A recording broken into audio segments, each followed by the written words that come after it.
The political temperature in Nigeria is scalding at the moment with a wave of secessionist movements across the country, stemming from a rapidly degenerating and a political and social conflict between the federal government and the constituent groups.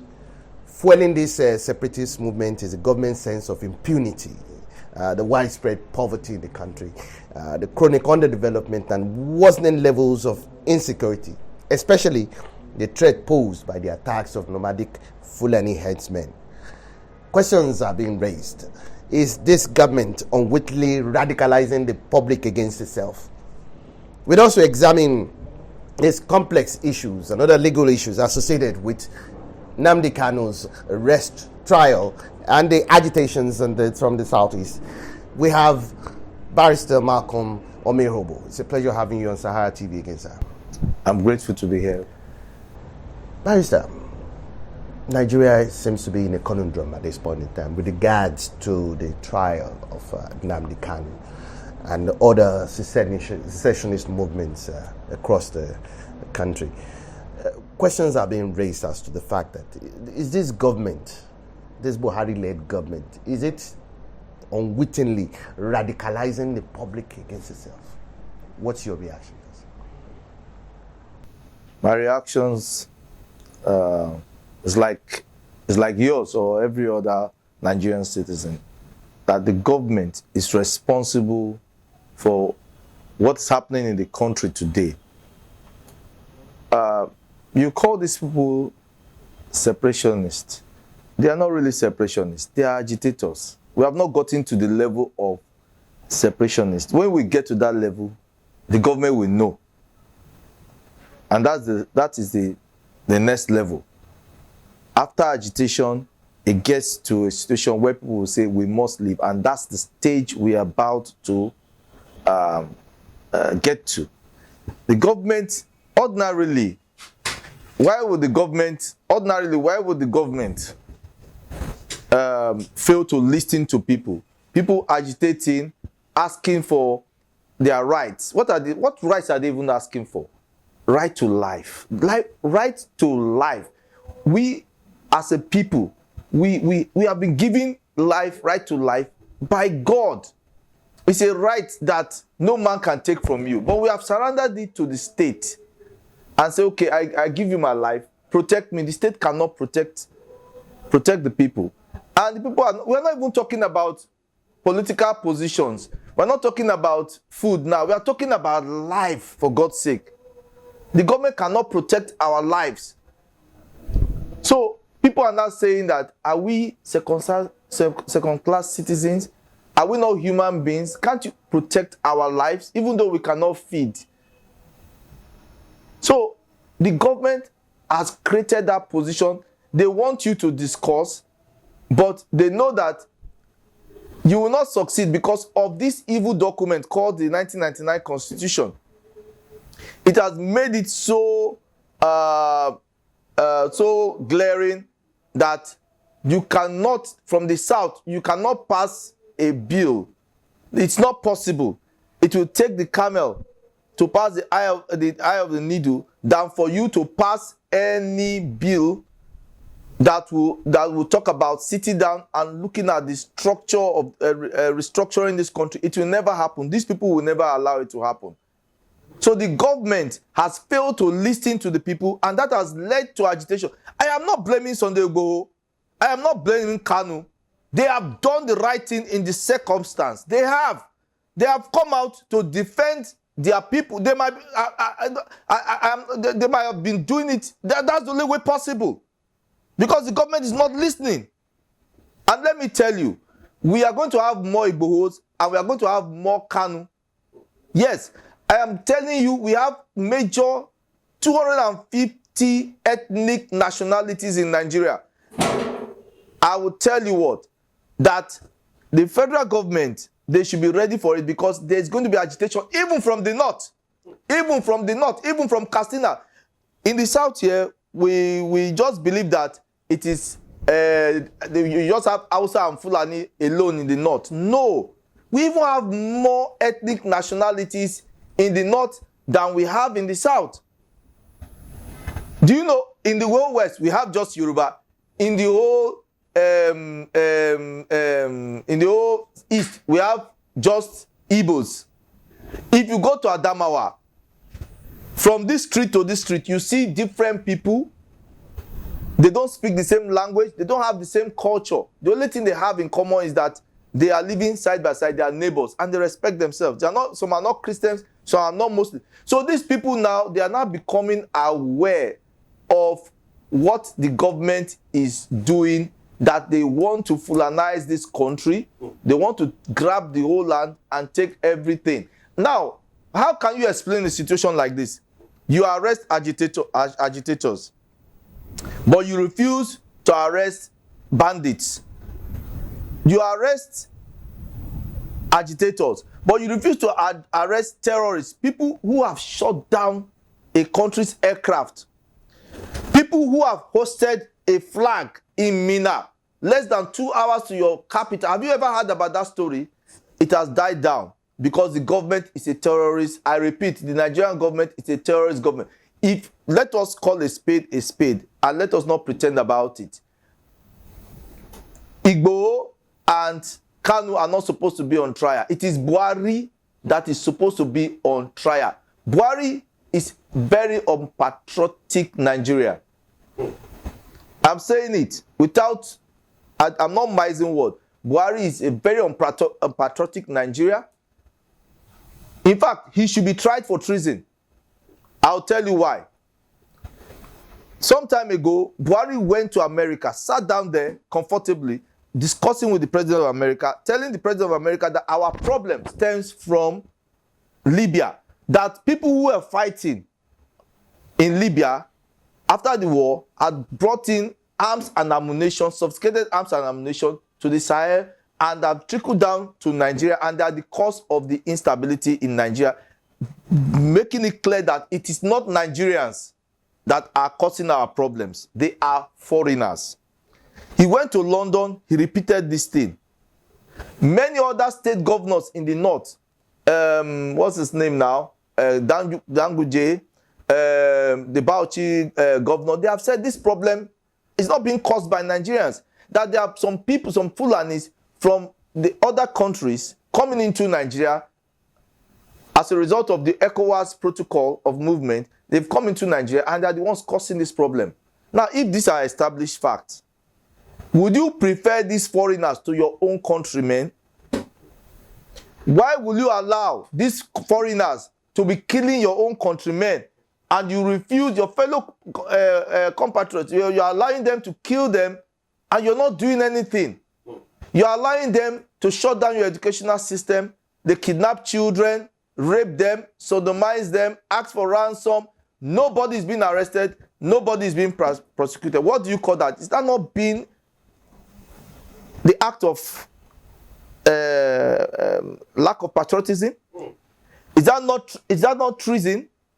But you now, people who are saying, no, you are not giving us enough job. You are not taking care of this. This is my resources that God gave me. Let me have enough. Let me stay under this. We agree on this, Nigeria, but let's negotiate this thing in line with what our founding fathers have brought us together, the basis. You say no, but yet you allow people to be killing people who are killing your own people, attacking the sovereignty of this country by hosting their flag.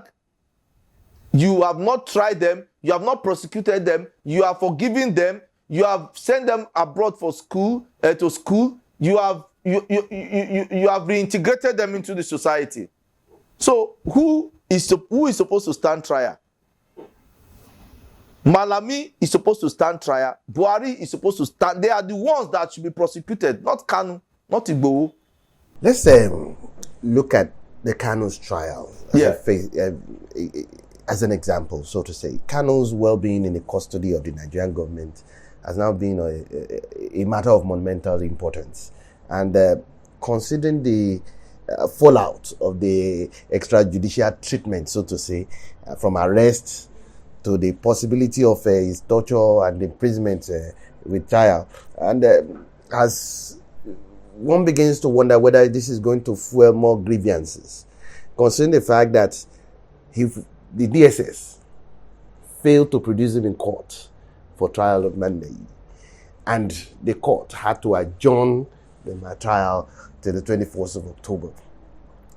I mean, what's the legality of that action? Shouldn't the government have produced this witness in court? And shouldn't the courts have taken more concrete stance instead of adjourning the matter? Why is the government failing to produce the Nnamdi Kanu in court? Let's get your view on this matter.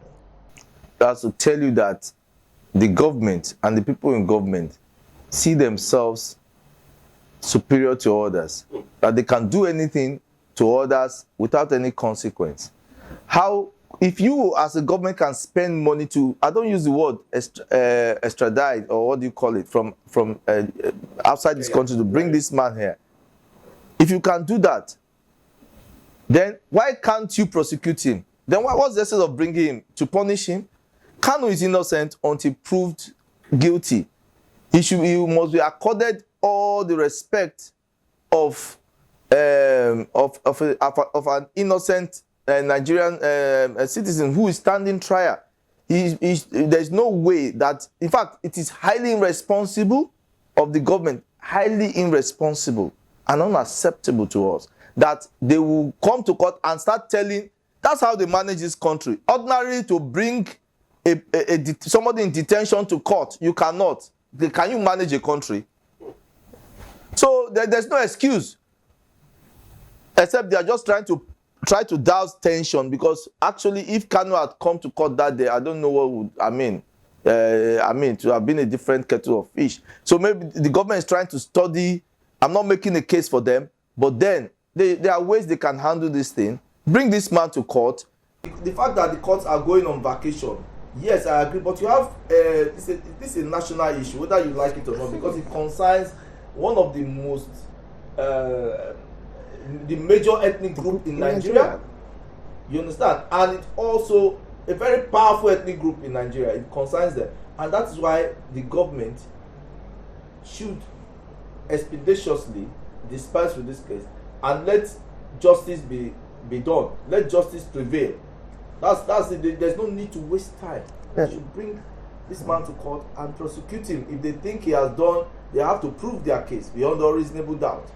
Now, let me get your view on this, considering the actions of the government itself and the security forces and the drama that ensued on that day. I'm sure you heard about the fact that even the lawyers were earlier prevented from entering the courtroom on that particular day, which is quite weird, given the fact that he needed to have his legal representation, and the fact that some of his lawyers, he has not even been granted access to his lawyers. Now, there are concerns among the Easterners at this point in time, the Southeasterners, that Kanu may have been dead, or something may have happened to him, as a matter of fact, while he's still in the DSS custody, for the failure of the DSS to produce him. Now, the concerns now is that, will this not fuel more grievances of this separationist movement? Well, like I said earlier on, this is a government that does not respect rule of law. They don't respect rule of law. They don't play the game according to the rules. They don't respect rule of law. So they do everything half-assedly with impunity, that nothing will happen. I'll give you an instance. Look at the government that removed the CJ via a motion party. Nothing happened. But you see, the Southerners never saw it coming. They never saw it coming. They removed your CJ by mere motion party, that the man was corrupt. He did not sign a form. The man did not sign a form. Yes, we know it is wrong. Is he the only one that have not signed the form? Till today, the person that took his office, has he submitted his form? But that is a government with impunity. That is a government that does not respect rule of law. They don't respect rule of law, but they want rule of law to apply to other people because they are above the law. So the refusal to bring Kanu to court, like I said, is unacceptable. It is height of it's height of irresponsibility on their part, and it's bringing more suspicion that something would have happened. But I don't think anything has happened to Kanu. But there's no reason why they should not expedite this action. And as for the people involved, the Southeast, I advise them to be calm, to be law-abiding, because if they are not calm and law-abiding, if they descend so low with this government is already in the mud. They should not join this government in the mud, because if they join this government in the mud, the government will rob them, poto poto. So the best thing is for them to be calm. It's not, my advice to my Igbo brothers, it's not about physical strength. This war is a war of wit and intelligence. That is what will happen. It's a battle of wit, and it's not a war. It's not a physical stuff. Because if you are ready to battle the government, then you must be ready to battle the government. If you want to talk to the government, you must continue to talk to the government, and we all will see what is happening. That brings me to the issue of self-defense. Now, you see, the government as it is has disarmed Nigerians. They have disarmed Nigerians. And Nigerians have the myth. There's a mythology that Nigerians cannot own gun. It is not true. I'm advising every Nigerian, apply for guns. If the government fails to give you a gun, then there is need, then there will be the basis for civil disobedience. That's what you call civil disobedience. It is high time that Nigerians will have to display their own side of civility by disobeying the government. We can do it because the government is overstretched. What the government does not understand is that if there's a complete breakdown of law and order, the government cannot handle it. How many military men do we have? How many police? If, for instance, there's problem in Kafanchan right now, there's one in Bauchi, there's one in Plateau, there's like that all over scattered, there's confusion, there's breakdown of law. Which government can handle it? No government can handle it. No government can handle it. So the bottom line is that the government should not allow Nigerians to go to the extent of disobeying the state, because the state has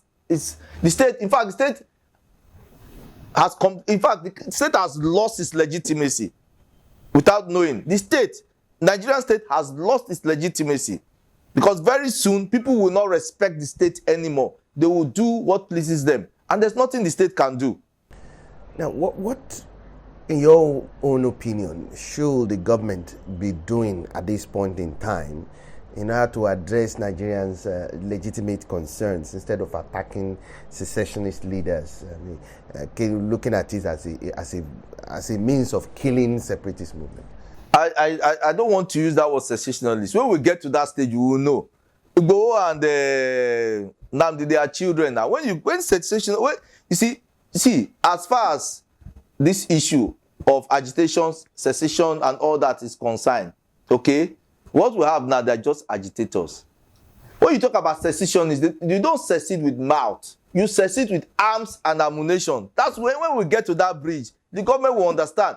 And mind you, right now, Kanu and Igboho, they are polished people.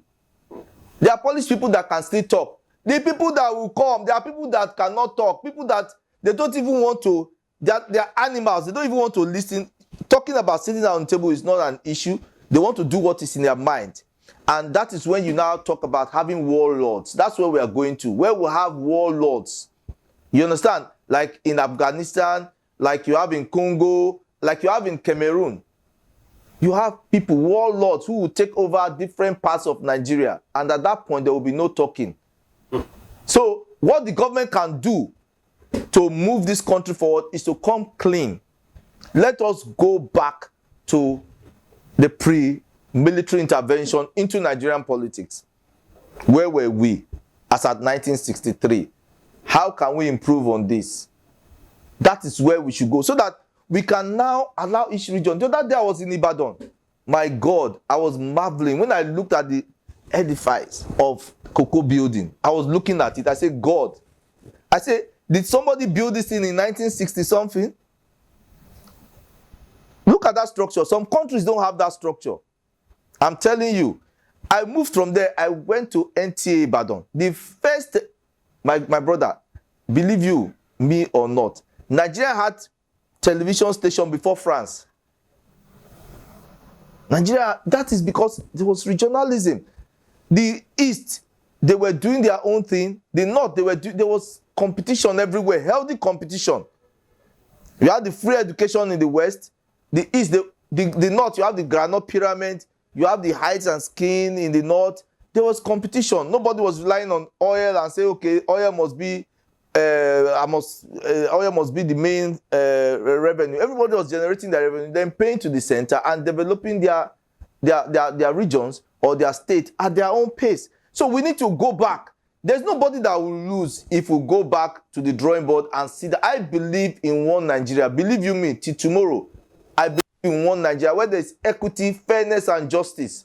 Where nobody believes that is superior to the other. Where nobody wants to take over another person's property or inheritance by force. That is the Nigeria I'm looking at. I don't know about the Nigeria Buhari is looking at. I don't know about the Nigeria that Malami is looking at. I'm looking at, I don't support any separation, people to separate from the country, because we can prosper more being together. There's no land that is poor in Nigeria. Even Sokoto is richer than Israel. Tell me, what mineral resources does Israel have? What kind of soil does Israel have? Sokoto, or which state is the poorest in this country? Take that state. That state is richer than most countries in Europe. So we need the government needs to come, because there's enough for everybody. They need to come clean and go back to the drawing board. Let us sit down and talk. It's better to war than to war. We need to sit down and talk and be one great Nigeria. Those who are talking about Biafra and this, it's out of annoyance, because the Yoruba man will gain more in the one Nigeria. The Igbo man will gain more in the one Nigeria. The Fulani man will gain more in the one Nigeria. I have lived side by side with Fulanis before. They are wonderful people. Not the ones that are infiltrating now. They are wonderful people. You have met them in bushes. They give you fura di nunu. You don't even understand them. They don't understand you. You just wave and pass, or you stop. They give you water, or they give you fura di nunu. Don't go around their children. Don't go around their wives. Give them their privacy. That's all. You don't have a problem. They pass you.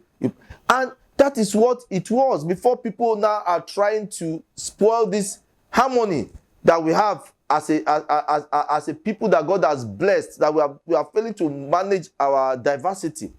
You know? So I believe in a situation where the government can come so that everybody can live happily side by side in harmony, in peace, and will prosper. But whereby the government thinks they can lord it over, nobody, no tribe in Nigeria is superior to the other. Nobody, no tribe can lord it over, or ethnic group can lord it over the others. It's not possible. It will only lead to catastrophe. And that is where we are heading to. If we don't heed, that's where we are heading to, catastrophe. Barrister Malcolm Omirhobo, thank you so much for your insightful perspective. Thank you very much.